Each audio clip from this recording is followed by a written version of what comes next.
I'm Stuart Hopewell, Chairman of the Institute of Credit Management. And Stuart, could you tell us what you thought about the debate this evening? I thought it was very well balanced and everyone had a positive point of view to put across. I came into conflict a little bit with the insolvency providers, as you've noticed, but they've come up afterwards and said that they respected my opinion. I think what was clear from tonight's debate was we covered so many topics. It was like regulation, mis-selling, and I suppose it just made me realise just how difficult a problem this is to solve. There's no easy solutions, really. I think it was a very lively debate, covered a lot of issues. I think there were some strong feelings quite clearly from both the panel and from the floor, which I think again is healthy, and raised two or three things that I think that should be followed up. The most important issue this evening was the mis-selling thing, which obviously was the title, and the fact that everyone has a very strong opinion about it. It seems to me that it's the front end of the process that is the problem, the advertising, the overinflated claims, and that is driven by, in my opinion, profit-making organisations, not charitable organisations. And so you're bound to be steered down the more profitable route.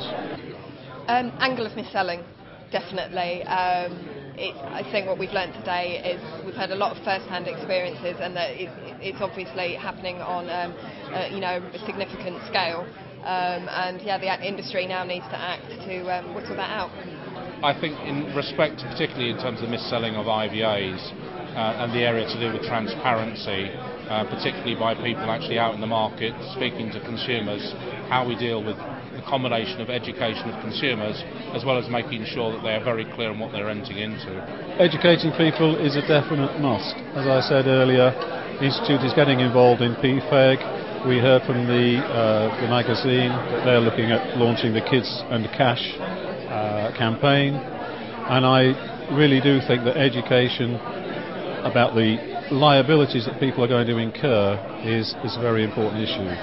Credit management, the ICM, is more involved with trade credit, and we say that front-end risk management is more important than the collection and the back end, if you like. And the same has got to be true in personal debt as well. If you know what you're going to be getting into in advance, then you're much more likely to manage it during difficult times, let's say. I'm Jill Hankey, one of the directors from the Bankruptcy Advisory Service. I agree entirely that we're falling very short on education. I don't think that will be a quick fix, because obviously even if we educate those at higher education, universities, it's a long way to go, but I think that is crucial. The people that we see, they understand about turnover of a business. They don't understand about profit margins. They don't understand what APR means. They don't understand that if they borrow £1,000, they're expected to pay a lot more back than £1,000, and they are the people that are getting into the most difficulties. My personal view, I think it has to be through regulation. I know there's a lot of negativity about regulation. People see it as being more bureaucracy, more red tape.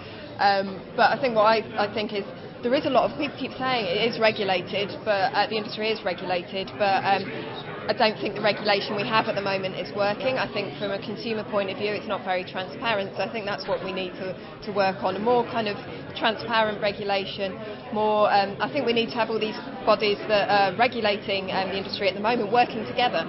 It's not very transparent from the consumer's point of view at the moment, and I think that's affecting people's views of mis-selling. It's making people not really trust the IVA industry, I think. What can be done about educating people with regards to the right and wrong information of mis-selling debt solutions at the moment?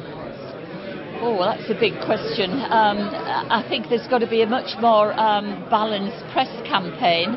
I do a lot of work with the Insolvency Service, and when the Enterprise Act came in 2004, it was promoted as a debtors charter. That's certainly not the case.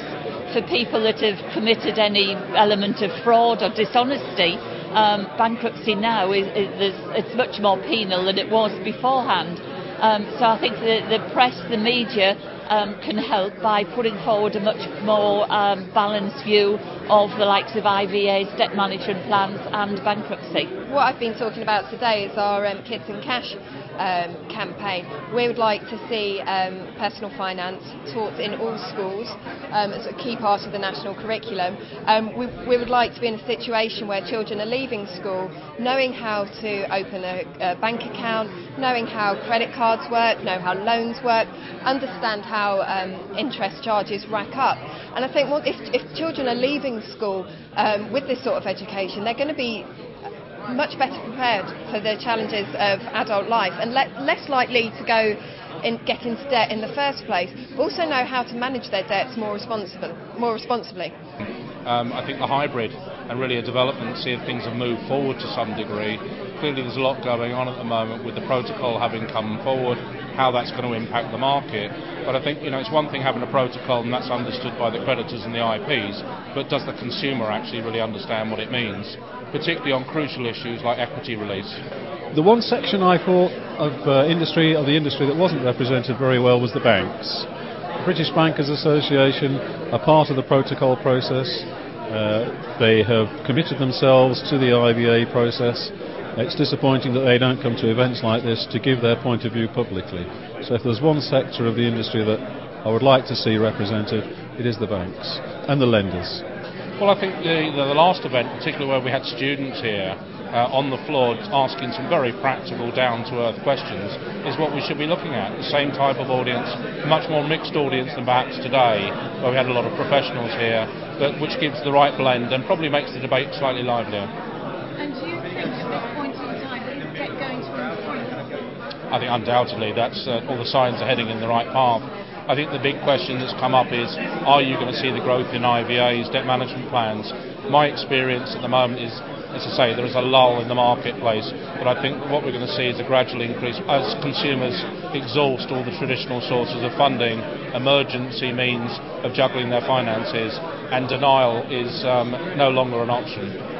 Difficult times ahead, definitely, as I said in the debates, and I've gone on record saying this in a recent article. There's a bubble waiting to burst, really. IVAs, debt management plans, have been holding back. The government has just issued its fourth quarter 2007 numbers showing a decline in the number of insolvencies, very slight decline, but that really isn't the whole story. There's a whole mountain of debt out there ready to explode, in my opinion. As one of the other panel members said, there's a lot of people that are just coping at the moment. But if interest rates go up, if fuel prices continue to rise, that really is going to tip a lot of people over the edge. If you're in debt, and you're worried about it, get advice as soon as possible. Don't leave it. Most people leave it till it's too late. So as soon as you realise there's a problem, seek help. Consumers, shop around. Make sure you get best advice. Make sure you get independent advice. Don't allow yourself to be sold a solution. Look into the small print. Don't sign up to anything that you're not comfortable about.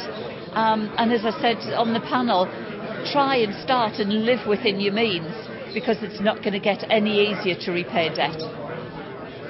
People that couldn't attend this evening, advice in the sense of coming to the next one. I would say certainly come along to these debates to hear professionals from both sides of the argument, to prepare and educate yourself for the problems ahead.